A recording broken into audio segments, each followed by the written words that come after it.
Hello friends, how are you? कैसे हैं आप लोग?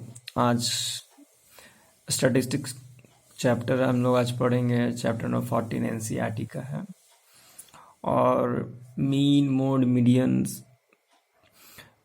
तीन टॉपिक में आज हम मीन के बारे में पढ़ेंगे और वो भी डायरेक्ट मेथड। ओके, वैसे तो दो मेथड है, डायरेक्ट और एज्यूम मेथड। तो पहला मेथड आज पढ़ना है डायरेक्ट मेथड।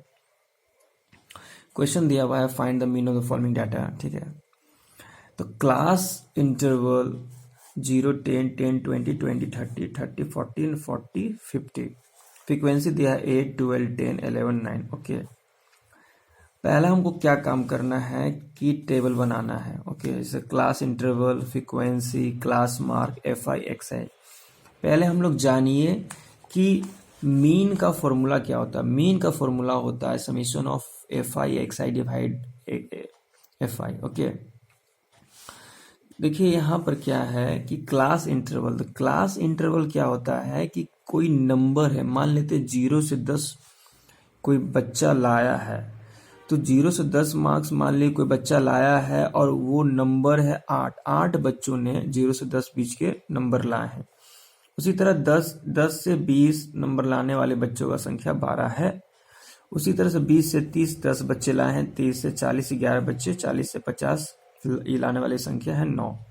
ओके, अब यहाँ xi जो है, xi क्या है? एक तरह क्लास मार्क है। क्लास मार्क क्या होता है कि the mid point of the class interval.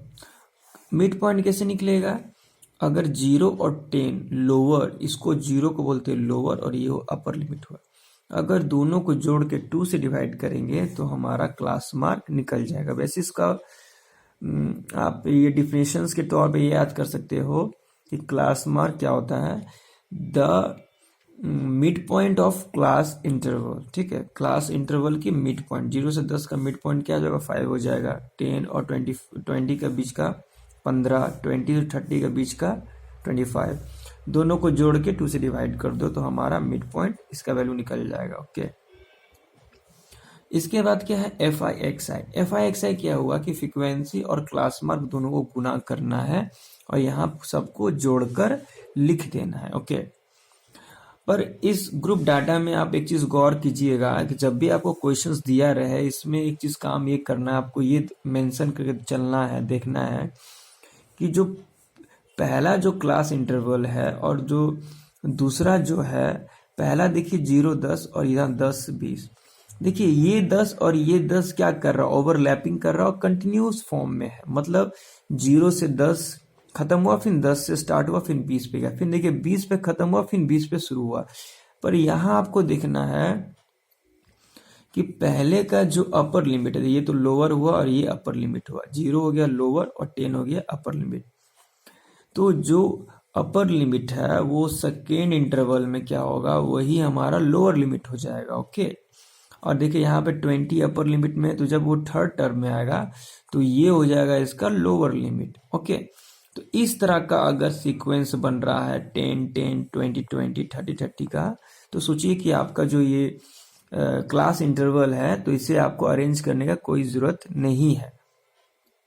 अगर ऐसे टर्म नहीं आएंगे तो उसके लिए हम लोग -0.5 और +0.5 ऐड करते हैं, वो एक अलग टर्म आता है। ओके, तो यहाँ देखिए, यहाँ एफ आई एक्स आई का वैल्यू हम लोग जोड़े तो क्या आया? 1260। जैसे देखिए 8 इंटू 5 40, 12 इंटू 15 180 है ना, 10 इंटू 25 250। इस तरह से जोड़ेंगे, सभी को जोड़कर 1260 हमारा आ जाएगा। और यहाँ हमारा ये समेशन का मतलब होता है सम ऑफ ऑल फ्रीक्वेंसी। यहाँ क्या आ गया? सम, जोड़ना है, ये सभी नंबर को क्या करना? जोड़ के यहाँ लिखना है।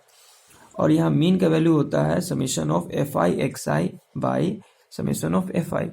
तो यहाँ पे summation of F I X I क्या है? 1260 डिवाइड 50, तो यहाँ करने पे 25.2 आएगा। तो ये हमारा डायरेक्ट मेथड है। ठीक है, ये हमारा डायरेक्ट मेथड है जो सिंपली फॉर्म से निकल जाता है, जिसमें हम लोग फ्रीक्वेंसी और क्लास मार्क को मल्टीप्लाई करते हैं और इसके सारे नंबर को जोड़ते हैं और फ्रीक्वेंसी से डिवाइड करते हैं। इसमें हमारा डायरेक्ट वैल्यू हमारा इजी वे में निकल जाता है। इसके अलावा एक और मेथड है एज्यूम मेथड, उसको हम लोग नेक्स्ट वीडियो में देखेंगे। Thank you so much for the listening.